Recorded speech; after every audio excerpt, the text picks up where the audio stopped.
E depois de 2 anos do entendimento do Supremo Tribunal Federal de que homofobia é crime, nem todos os estados se adaptaram para registrar os casos. Assim, as estatísticas não reproduzem a realidade. O nosso repórter, o Fábio Turci, com o apoio das nossas afiliadas por todo o país, fez um levantamento via Lei de Acesso à Informação e descobriu que o principal gargalo para as pessoas registrarem as ocorrências ainda é o preconceito.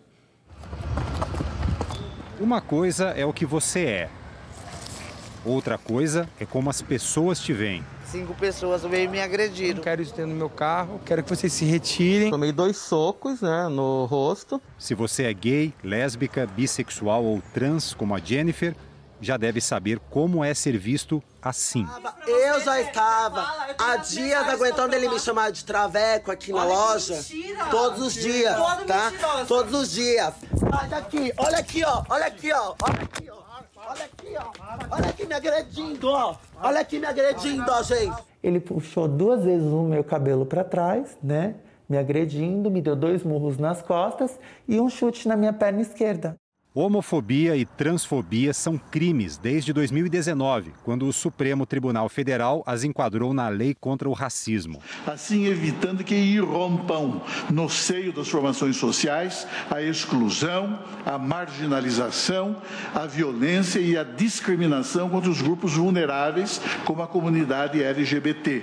Passou a ser crime, por exemplo, tratar um empregado de forma diferente dos outros por preconceito de orientação sexual ou identidade de gênero, impedir o acesso a estabelecimento comercial, praticar, induzir ou incitar a discriminação ou preconceito.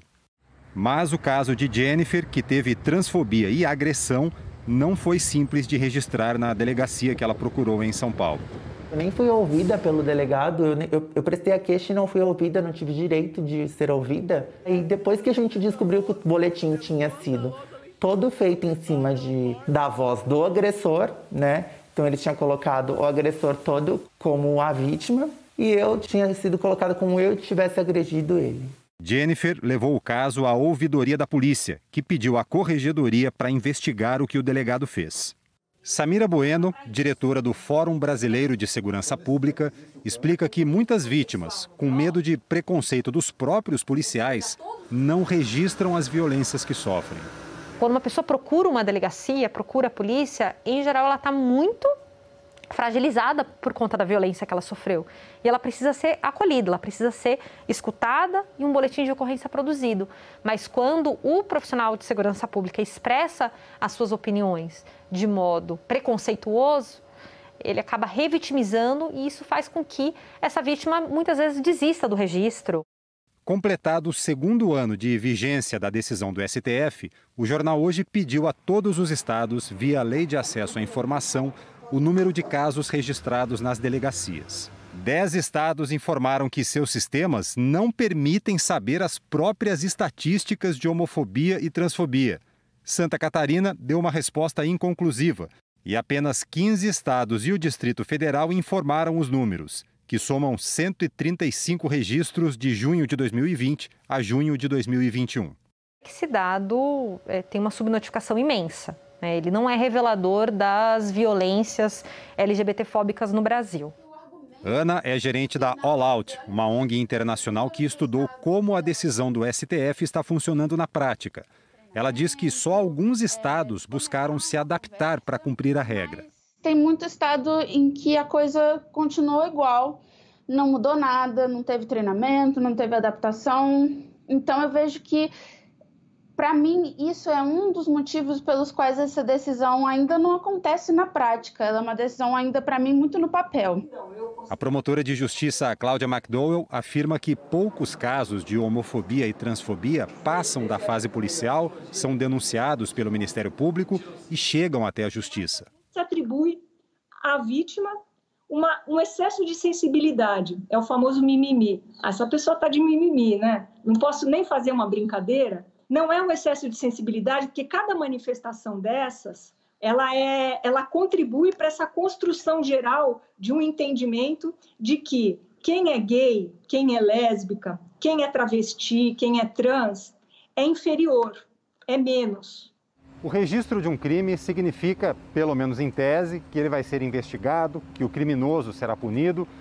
Mas além do direito individual, o boletim de ocorrência também ajuda no planejamento de políticas públicas. Quando os registros são somados, eles revelam aos governos quais crimes acontecem, quantos são, onde, como. Quando os casos não são registrados ou quando os governos não conseguem fazer essa soma, o problema se torna invisível.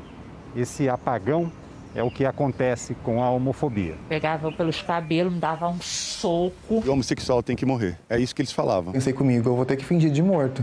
O jornal Hoje também pediu aos estados os números de outros crimes contra a população LGBT+.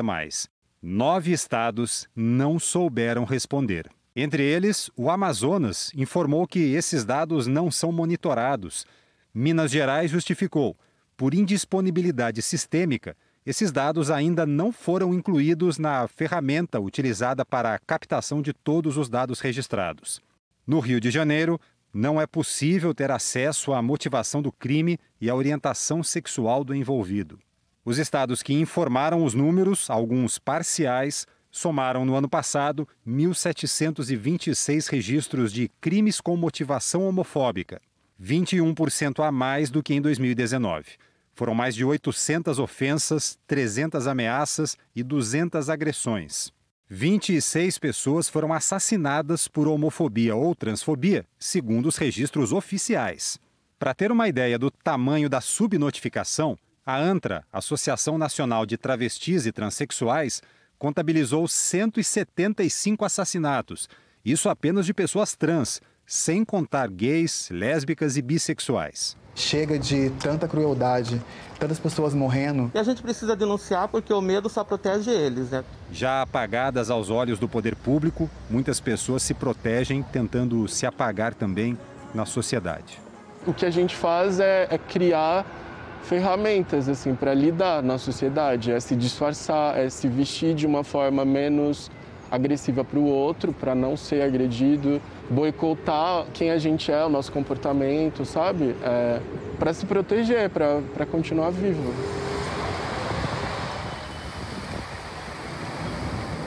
Mas isso tem que mudar, né, gente? Nada de apagamento, de silenciamento. Foi vítima, denuncia, boletim de ocorrência, como o Fábio Turci falou, é importante para planejamento aí de política pública. E polícia, treine os policiais, os delegados para acolher as vítimas nesse momento tão delicado.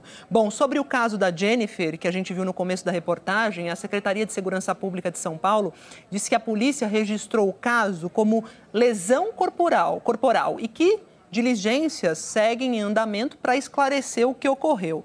Mas não comentou o fato de o delegado não querer ouvir o relato da Jennifer quando ela foi para a delegacia registrar essa agressão.